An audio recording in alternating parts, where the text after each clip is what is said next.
ஆகிலும் சர்ப்பமானது தன்னுடைய தந்திரத்தினாலே ஏவாளை வஞ்சித்தது போல உங்கள் மனதும் கிறிஸ்துவை பற்றி உண்மை என்று விளங்கும்படி கெடுக்கப்படுவோமோ என்று பயந்திருக்கிறேன்.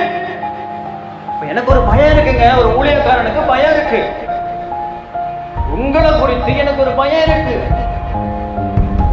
பவுல் சொல்றது போல எனக்கும் பயம்தான். வர்றீங்க இல்லையா? உங்களை குறித்து எனக்கு பயம் இருக்கு.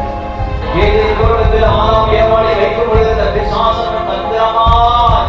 தந்திர சூழ்ச்சியினாலே தேவனை அங்கே கொண்டு போனானே, அதே போல உங்களையும் பிசாசான் வஞ்சித்து ஏமாற்றி கொண்டு போவதற்கு எவ்வளவு தந்திரமான காரியங்கள் உலகத்தில் இருக்கிறது. ஆமென், அல்லேலூயா. உங்களை குறித்து எனக்கு ஒரு பயம் இருக்கிறது. பயம் ஏன்? அக்கா பராம இருக்கக்கூடாது.